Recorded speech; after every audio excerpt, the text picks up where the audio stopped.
for an easy way to improve your squat form, I'll show you how with 3 foam rolling moves that you can do with just a standard foam roller. First, let's talk really quick about why our squat form might be struggling. There's many limitations in our body or areas of tension in our body that could be contributing to this, but just talking about the lower body right now, there's 3 big ones that I see. Number 1 is a lack of ankle mobility. Number 2 is a lack of ease with the pelvis's ability to move forward and back into flexion and extension. Obviously a big part of squatting, right? And then lastly, the ability of our glutes to be able to fire at full force. All of these limitations can be helped through fascia release. Studies have shown that foam rolling can improve your range of motion. It can temporarily increase that range of motion while not having any effect on strength. So this is a perfect thing to do before you do your squat to help increase your mobility and still be able to perform your normal weight. Now, even though the range of motion might be a little bit more temporary, the more consistently you do things like this, the more it's going to be lasting and improve your mobility over time. So the 3 moves I'm going to show you today are going to help those 3 common limitations that we see in the squats. So to help with ankle mobility, we're going to release the calves. So you're going to take your roller and you're going to put it under the meatiest part of your calf. So we don't want to start really far down at the Achilles, even though we would think that would help more of the ankle mobility. We want to grab the biggest chunk of muscle here. Once you've got your calf here, highly recommend you cross your other leg over and just go really heavy with that leg so that we're adding weight into the left calf to add some compression. Once you have a good solid compression on this spot, we're slowly going to flex and point your foot. So that's right, we're not actually going to be rolling on your roller. The most effective way to release fascia and rehydrate it and get this range of motion back that we're looking for is through compression and movement. So do the best range of motion you can, all the way back with the toes, pointing the toes all the way out. And then after you do about 10 forward and back, we're going to move into circles. So I'm slowly going to make a big circle with my ankle. You can see it's not just from my ankle though, I'm actually moving my whole leg. And why we're moving the whole leg is so that we effectively cross fiber the entire part of the calf here. So the calf muscle runs from the back of your heel towards the back of your knee, right? So that up and down the back of your leg. So as we circle, we're going across those fibers, also helping to create more hydration and space here. After about 5 circles, go back the other way. You can see that I'm moving slowly. You don't have to do this for very long, but moving slowly is very helpful. And make sure you're breathing. This might feel a little intense to you. Go one more time around. And then you can come off that spot. If you really want to, you can do a second spot. Otherwise, you can switch to the other leg. So again, I'm putting the meatiest part of my calf muscle on the roller here. I'm going to cross my other leg, and then nice and slow, I'm going to go back to flexing and pointing. If you're trying this on your own right now, match your pace to mine if you can. Most common mistake I see is people going really fast through this range of motion. So take your time, see if we can get just the best possible movement out of the ankle as we can. And then again, after we do about 10 point and flexes, we're going to go into circling. So from the whole leg and the whole ankle, we're going to roll around. Oh man, that's a good spot for me today.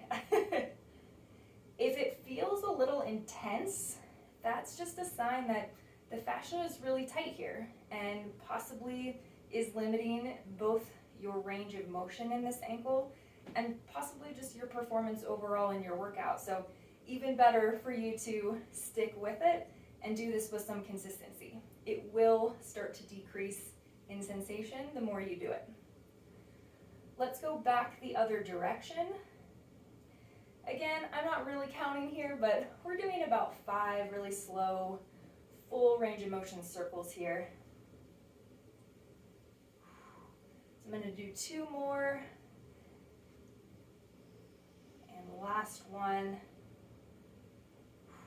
Great. Come off that spot. You can walk it out if you like.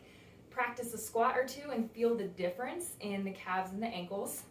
And then we're going to move on to the quads. Now, I like to do 1 quad at a time. You can do this with both at the same time, but you may find that you have 1 quad that's a little bit tighter than the other.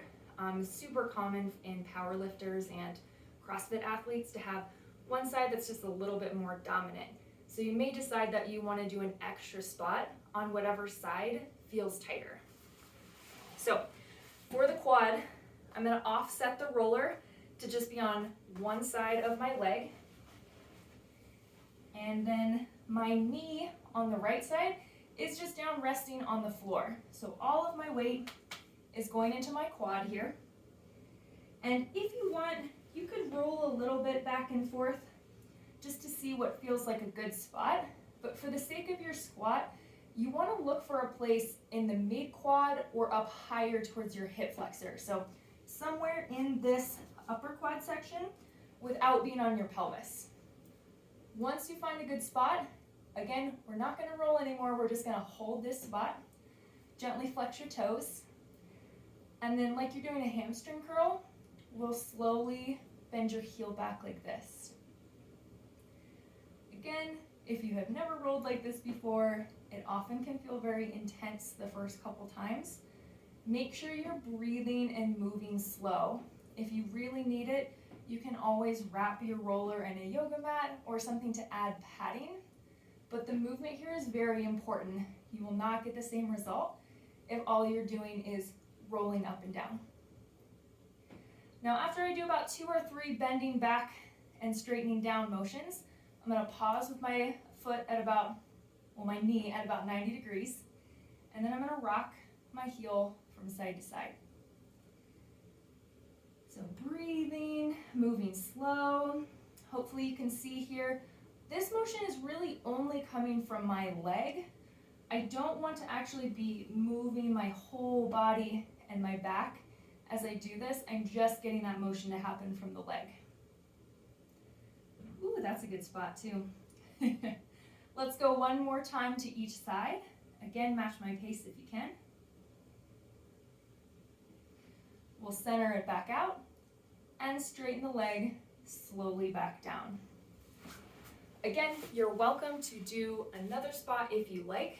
For the sake of time and making this a nice short warm-up routine, you can just stick with 1 or maybe do a second spot only on the quad that feels tighter to you.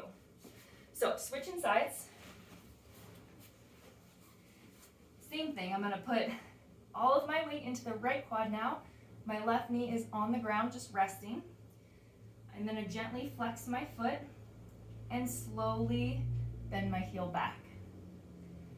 So again, I usually know where to go in my quads these days, but if you want to pick a couple spots and see how it feels, as long as it's in that mid to upper quad, this is really going to enable the pelvis to move easier forward and back, especially into extension as you go down into your squat.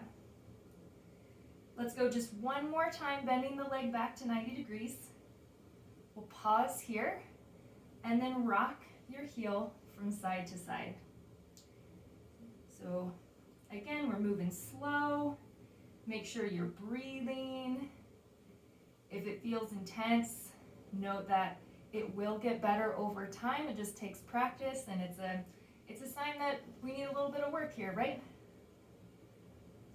Good, let's go 1 more time each way coming up. So we'll go 1 time to the outside, 1 time to the inside. Go back to the center and slowly straighten it out. Again, if you like, you can walk it out for a moment, test out a squat movement, and feel the difference. But the last move we're going to do is for the glutes. A cool part about foam rolling is as we compress our fascia into the roller, it lights up a bunch of proprioceptors, which are things that tell us where our body is in space, gives us lots of information about both our external and internal environment, and bring a lot of awareness to the spot that we're working on. So when we compress this glute spot here, it really brings a lot of awareness and attention to the glutes, which will then help them fire and activate better in your squat. So this time, you're going to sit on your roller. I like to put the hand that is on the side that I'm going to work on behind me. I'm going to cross this left ankle over knee, and then just lean a little bit into that side. So make sure you're leaning towards the side that you're working on.